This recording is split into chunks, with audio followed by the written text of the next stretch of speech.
John. yego tumaze gushakana tubyarana abana babiri. Yego. Tumaze kubyarana abana babiri tuza gutandukana mu buryo bwa divorce. Aza gushakana n'umudamu witwa Pastor Mutesi. Umugabo yakomezaga nyine ambwira ko ashaka ko dukora divorce kuko njye ntabwo nabonaga n'umwanya wo kuba naboneka.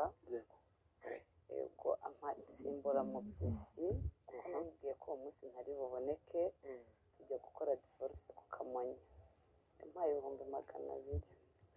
Yagiye ku ruhande ahamagara umuntu ayohereza kuri telefone yanjye, mbona haje handitseho Mutesi Prudentienne. Ndiyo ndumva naniwe ikiganiro twagihagarika kuko urumva hari ibintu nyine wumva nyine ukumva birenze ubwenge bwawe. Niba umuntu ashobora gufata umugabo ufite abana ubu akakoze se papariye n'ubu mbabwira ko papa wabo we yagiye ku kazi hanze kuko ntabwo bajya kubwira papa w'abana ukuri kose. Ese ejo nibamara kugera kuri social media bagasanga papa wabo yari ikiremba, ubu nzakore papa wabo tuvugishije ukuri. Muri chat wanyeretse ubaza Mutesi aho umugabo wawe yagiye, nabonaga ari umumama ubona ubabajwe ndetse aho yavuze ngo abagabo kuki ari abana babi koko. Oya, igihe cyose iyo turi kuvugana we anyereka ko afite impuhwe. N'icyo gihe tuvugana ambwira ko adafite nimero za Rugana imbere aribwo nazaga kuzibona. Ntabwo igihe cyose pe anyereka ko ari umumama ufite impuhwe.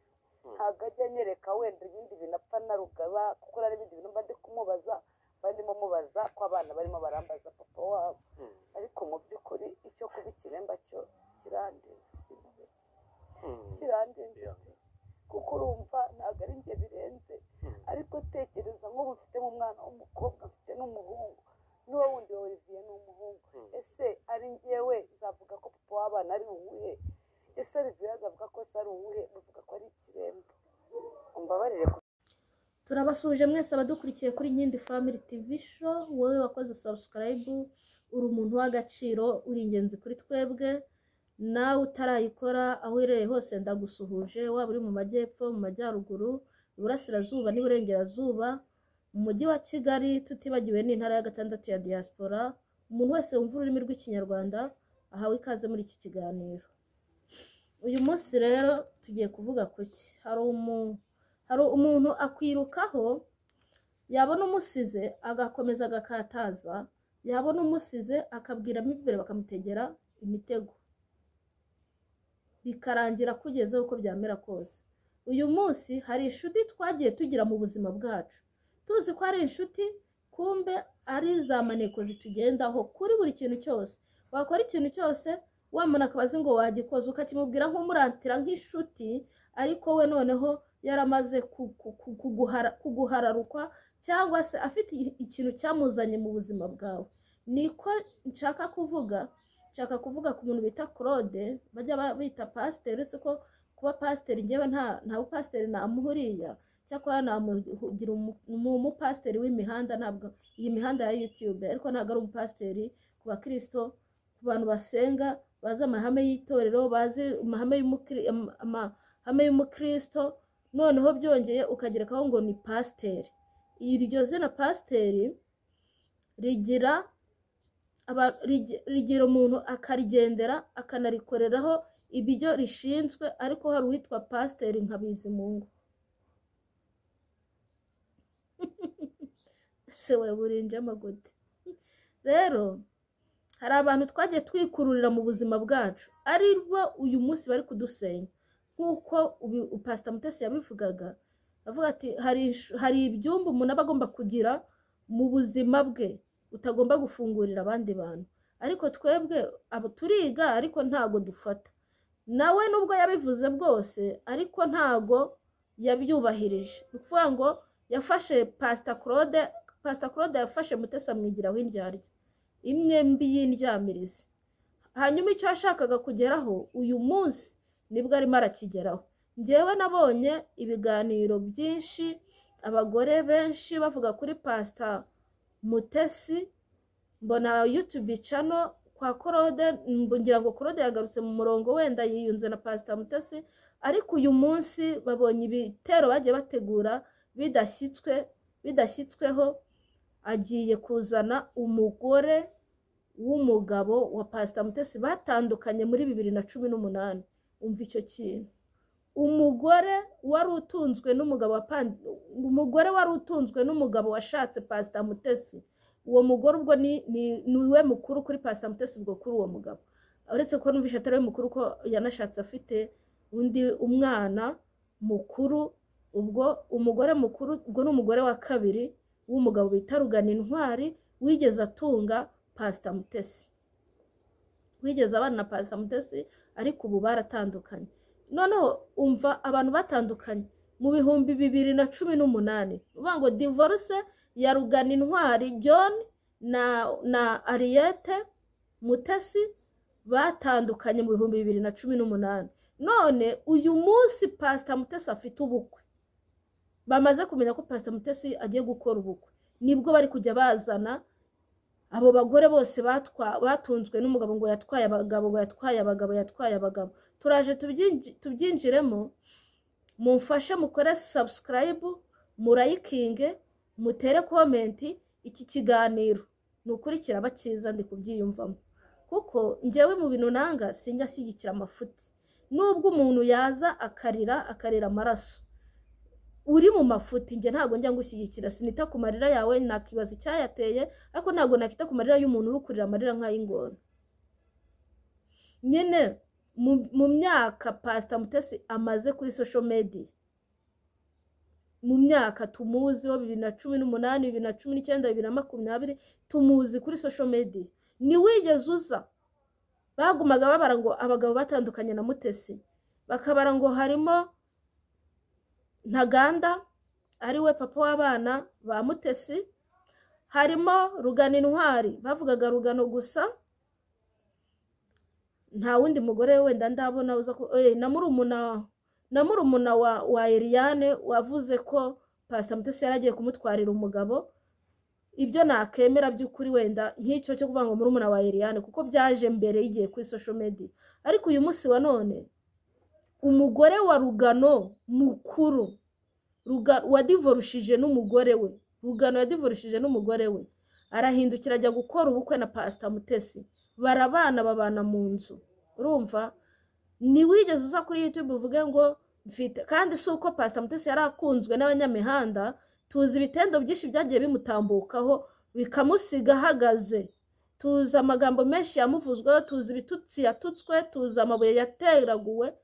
Ibyo ngibyo byose byaratambukaga. Nekereza ko iyo ukiza nawe muri cya gihe bavugaga ngo yatwaye umugabo murumuna wa Eliane, nawe ukavuga bati nanjye ntwaye umugabo, kwanza uvuga ko wanamwigurishirije. Aho byari kwemerwa.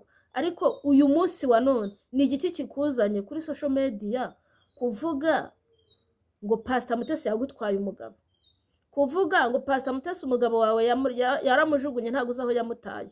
Ubundi se biri mu nshingano zawe?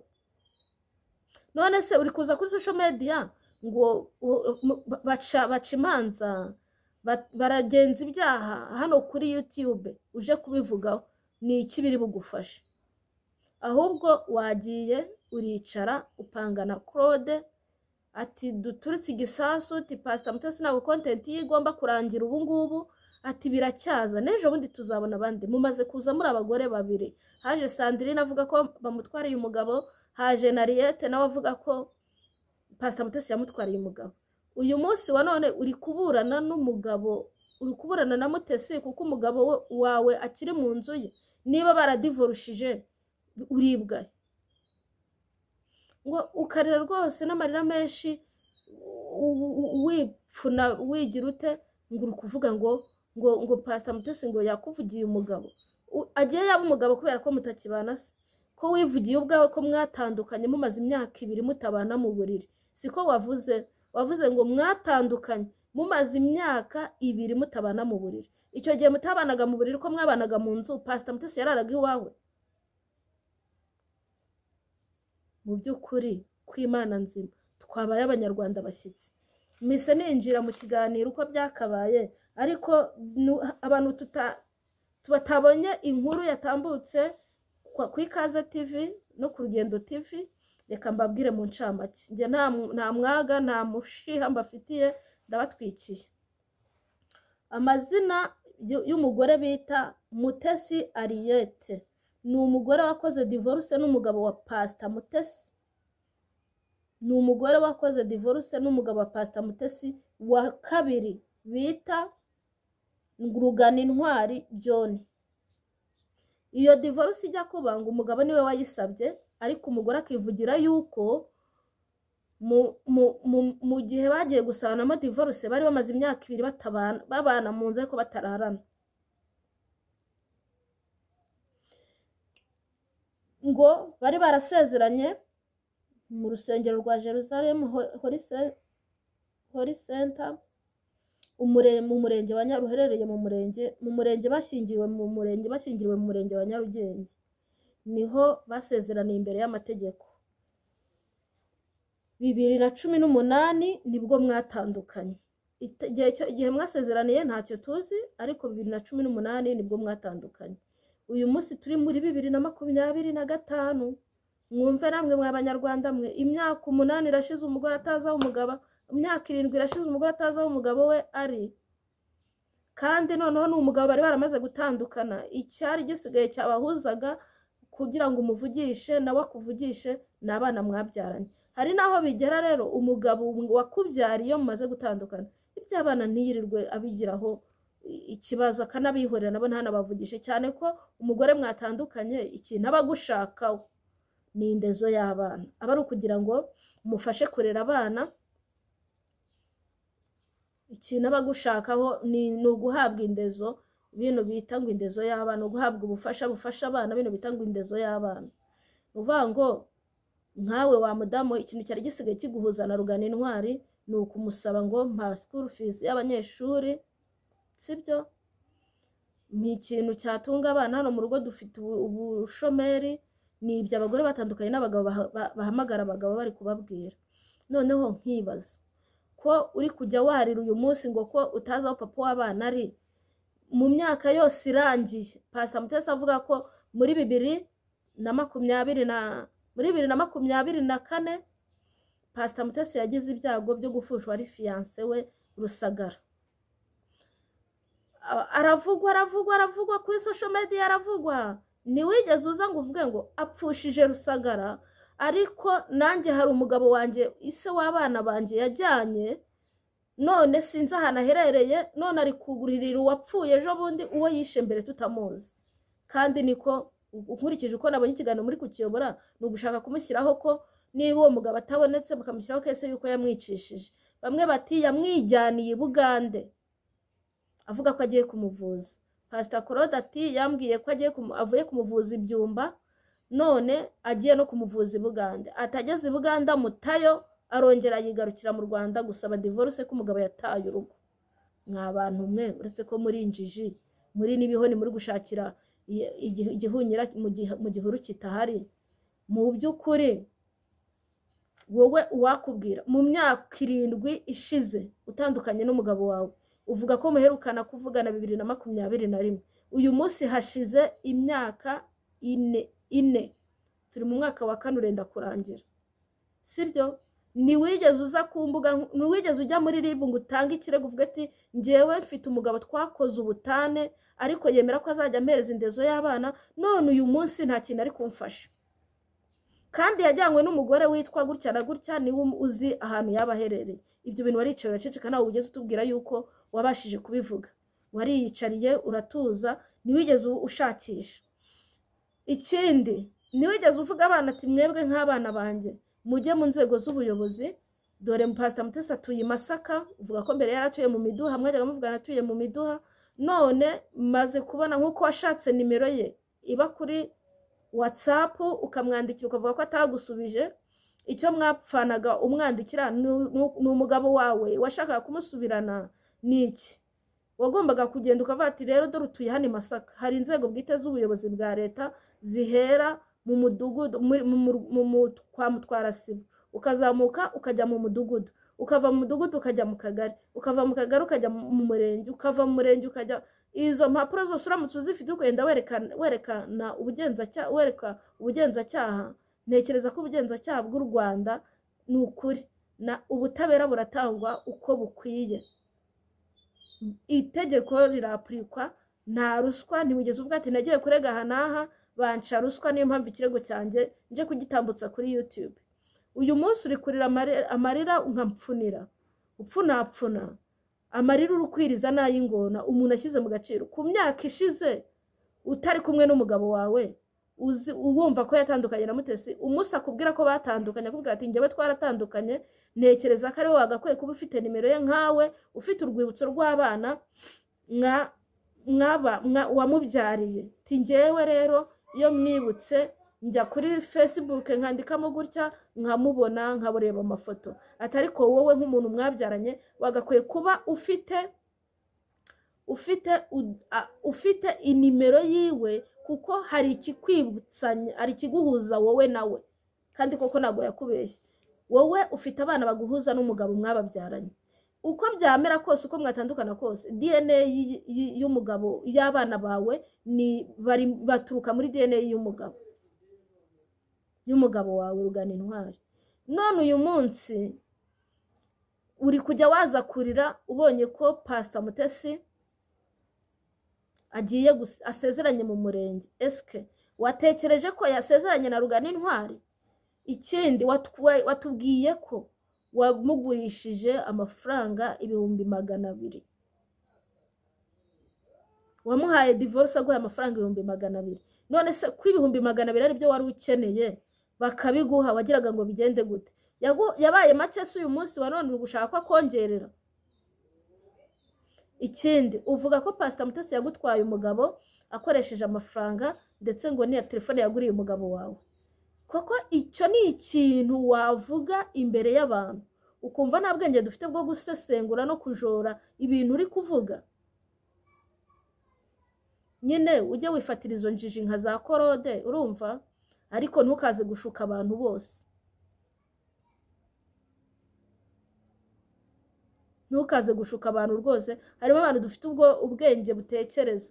Uyu munsi Pastor Claude ari kwirukanka mu makaritsiye yayamaze. Ubundi se twabwirwa n'iki ko uri umugore wa Rugana Intwari? Ko n'ubundi tutari dusanzwe tukuzi, akaba Pastor Mutesi atarasanzwe akuzi muvugana kuri telefone, umugabo wawe akaba adahari ngo adukwemerere ko uri umugore we. Ikindi urumva niki kiratwemeza ko atari plank mwabagupangiye ngo uzukine hanyuma kugira ngo Pastor Mutesi agumye aserere ubukwe bwe ntibuzabe? Umva mbabwire, itariki ni kuri 30 z'ukwezi kwa gatatu. Sha nzagaye imbwa bizaba nta kintu abaye. Nyine koko mbwira, niki kikuzanye kuri YouTube uyu munsi wa none? Umugabo wawe mwaratandukanye ashize imyaka 7. Uvuga ko umeruka 2022 wari warasuhutse kutaza ngo uvuge. 2023 wari waratembereye kutaje ngo uvuge.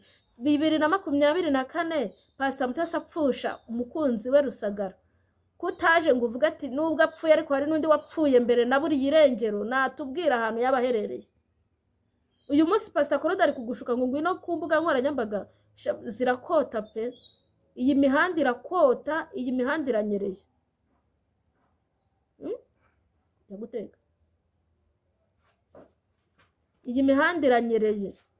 Iyi mihanda wizanye uraje ubona akakuberaho, kuko twese ntabwo ariko twumva ibintu kimwe. Ngiye ku ruhande rwanjye uko mbyumva ni nako content yanjye ivuga, uko mbyumva ku ruhande rwanjye. Ntago wari ukwiye kuza iyi si yose agombaga kuvugira ibyawe, wagakwiye kuba warabikoze mbere, warabivuze mbere. Ikindi nujya kurwanya umuntu ufite abakunzi benshi, uzafata abanzi wari ufite wongereho abo bantu, wongereho abakunzi b'uwo muntu. Kuko Pastor Mutesi ni ukuri pe, abantu turamukunda, turamwemera, agira ibitekerezo byiza, agira umutima mwiza. None numvise ngo hari igihe ngo wohereje abana ngo kwa Pastor Mutesi ngo bagiye gusura se, ngo bagezeyo ngo akajyaho icyayi kitagira isukari. Subuka ko yafata abantu ataze toragoye ku mbuga nkoranyambaga akabakorera ubuvugizi, akakora ubufasha, akitanga uko bikwiye. Umwana w'amaraso y'umugabo babana mu buriri akaba ari wagaburira icyayi kitagira isukari koko?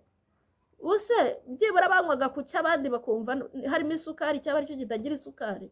Ngo yafashe televiziyo ngo ayijyana, papa wabo se yari yagiye. papa wabo yari yagiye hera ko bari bagiye gusura papa, bari bagiye gusura Pastor Mutesi.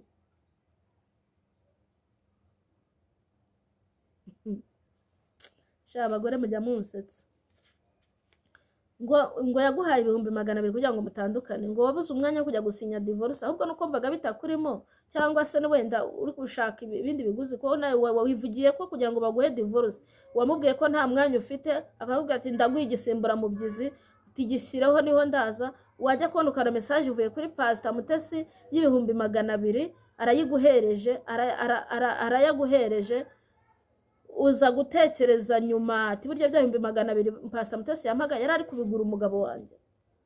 Nose we ntubyumva ko wamugurishije, none ugarutse kubura niki?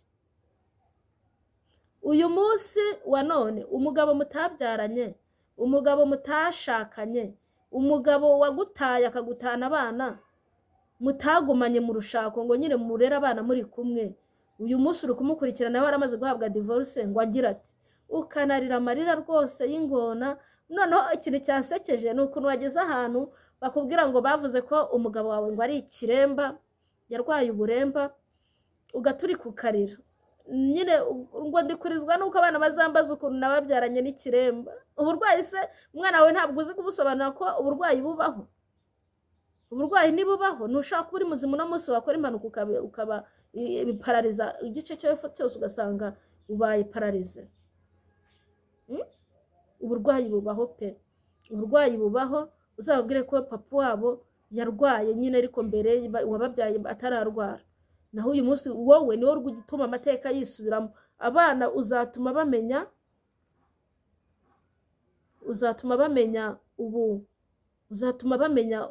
amakuru y'ubwo uko ameze neza, kuko niwe uje kuyitangira. Naho ubundi ntabwo abana bavuga ngo papa ngo twavutse ko papa ari ikiremba. None se ninde utazi ko uburwayi bubaho? Cyakoze mwansekeje pe, nukuri muri gusetsa imikara.